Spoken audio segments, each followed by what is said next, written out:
నాగర్ కర్నూలు జిల్లా కేంద్రంలోని రాత్రి తన సొంత పనిపై కానిస్టేబుల్ చిన్న వెళ్లి వస్తుండగా దారిలో మెడికల్ కాలేజ్ సమీపంలో ఒక బైక్ స్పీడ్ గా వెళ్లి అటుగా వెళ్తున్న ముసలివాడిని ఢీకొట్టింది. దీంతో ఆ ముసలాడికి తీవ్ర గాయాలయ్యాయి. అది చూసిన చిన్న వెంటనే యాక్సిడెంట్ చేసిన వాళ్ళని పట్టుకుని బాధితురాలిని ఆసుపత్రిలో చేర్పించి వెళ్లవలసిందిగా కోరాడు. మధ్యలో ఉన్న ఆ యువకులు తమ స్నేహితులతో కలిసి కానిస్టేబుల్ చిన్నపై దాడి చేశారు. తను సహాయం చేయడానికి వెళ్తే తనపైన దాడి జరిగిందని, విధిలో లేకుండా సాటి మనిషిగా నేను సహాయం చేయడానికి వెళ్లానని, అది కూడా గమనించకుండా తాగిన మత్తులో నాపై దాడి చేశారని కానిస్టేబుల్ చిన్న అన్నారు.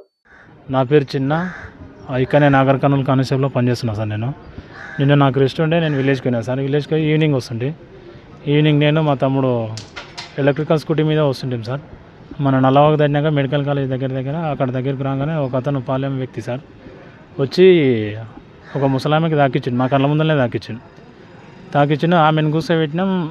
అతను కూడా వెళ్ళిపోతుండే పక్క కూర్చోబెట్టి ఆయన బండి తీసుకొని అక్కడ పెట్టినాం సార్.